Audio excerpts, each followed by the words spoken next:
Adolf Hitler's ascent to power and the construction of the Nazi state did not emerge from chaos alone. It followed a discernible logic of interlocking mechanisms, political, bureaucratic, psychological and economic, that reinforced one another until the system itself became self-sustaining. Each stage of this evolution reveals how ideology, fear, and administrative form coalesced into a machine of domination. Today we trace that process as a sequence of escalating triads: desire becoming doctrine, crisis becoming governance, and law becoming violence, each reinforcing the others inexorably toward destruction. When Hitler entered the political arena in post-war Germany, he faced a society humiliated, fragmented, and economically desperate. His plan relied on converting that national despair into a form of longing. He promised not simply stability, but transcendence, national rebirth through unity and submission.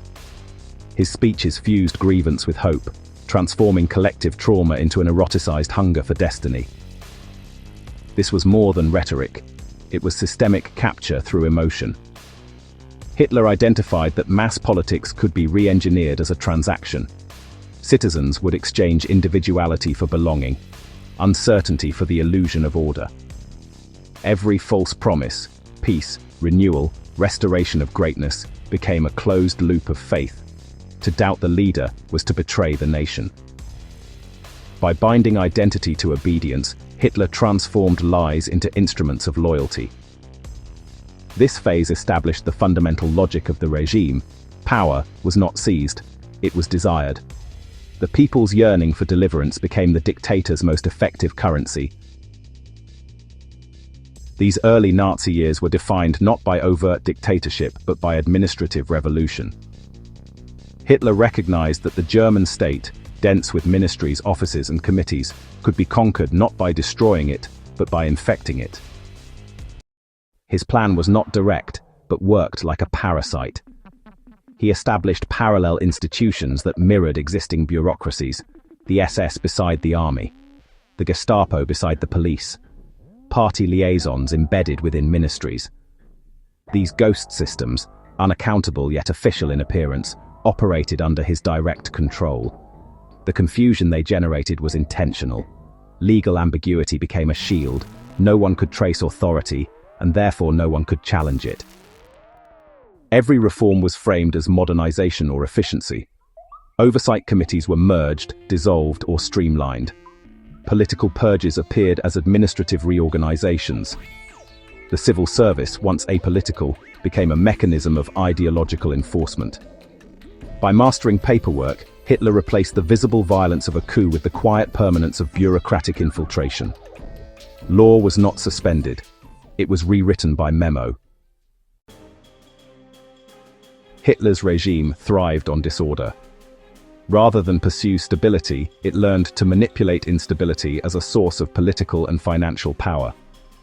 The pretext of emergency justified every expansion of control. Economic policy was cast in the language of liberation, freeing Germany from debt, defending the worker, restoring independence. But each move deepened dependency on the state. State-directed capitalism, rearmament contracts, and confiscation of Jewish property created a vast economy of predation. International crises were not mishaps, but deliberate accelerants. The remilitarization of the Rhineland, the Anschluss, and the annexation of the Sudetenland all followed the same choreography. Provoke outrage, claim victimhood, and consolidate power while adversaries hesitated. Hitler learned that chaos, once domesticated, became the ultimate political resource. By the time Europe recognized the pattern, Germany's war economy was self-justifying. Its survival demanded perpetual expansion. The nation's crisis became its engine. Having seized the state's mechanisms, Hitler transformed coercion into routine. The concentration camp system, the Gestapo network, and the militarization of civilian life were not chaotic improvisations, but calculated instruments of governance. Fear was engineered through uncertainty. Arrests occurred without pattern. Sentences were arbitrary. Categories of enemy were deliberately elastic. The citizen never knew the threshold of guilt. This unpredictability was psychological control perfected. terror without visible tyranny. Every act of repression generated economic return. Forced labor supplied the armaments industry. Confiscated assets enriched party members. The machinery of persecution became financially self-sustaining. The regime had monetized fear. By merging violence with administration, Hitler created a form of government in which cruelty was procedural. The state did not appear lawless, it appeared busy. No regime has ever weaponized information as completely as Hitler's. Under Joseph Goebbels, the Ministry of Propaganda constructed a total environment of perception. Newspapers, radio, film, and architecture all served a single narrative: that Germany was under siege and that only the Führer could interpret the world's deceit. Truth was not denied, it was starved. Censorship made credible information scarce. State-controlled leaks and sensational revelations replaced it with myth. The public's hunger for meaning became the regime's greatest asset.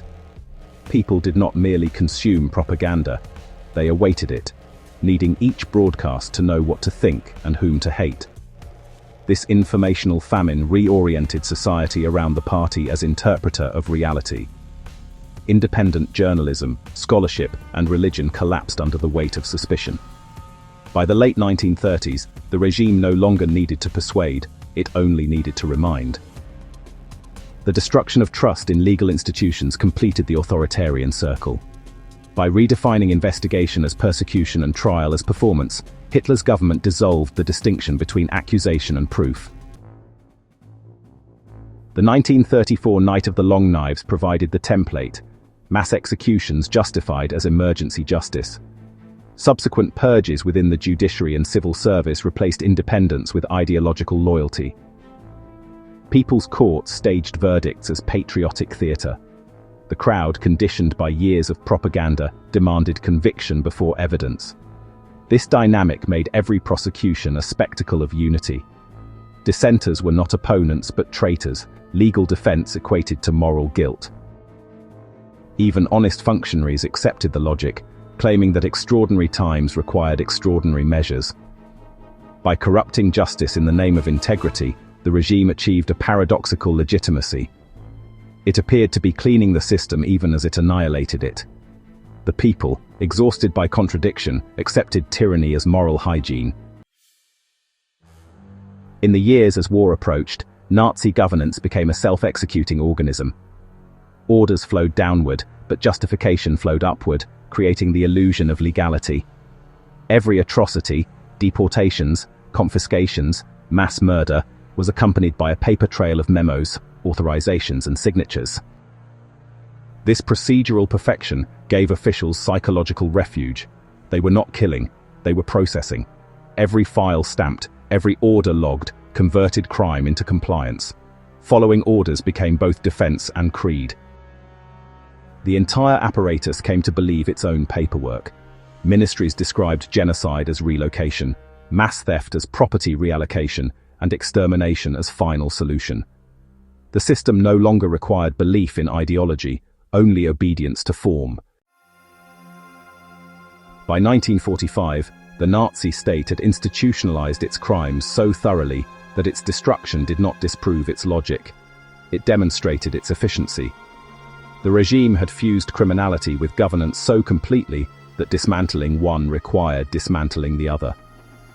The collapse of the Third Reich did not erase its method.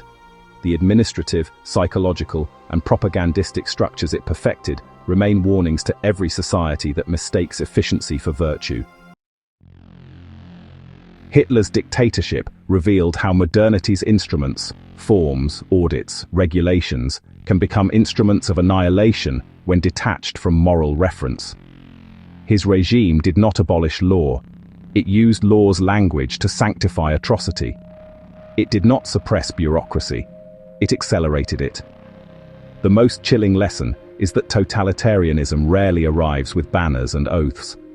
It arrives as reform, as optimization, as the pursuit of order. It thrives where complexity invites frustration and promises that submission will bring clarity. In Hitler's Germany, the machinery of state became the priesthood of control. Each decree, each form, each slogan contributed to a closed circuit of justification. Fear feeding obedience, obedience feeding legitimacy, legitimacy feeding violence. When the system finally consumed itself, it left behind not chaos, but a blueprint.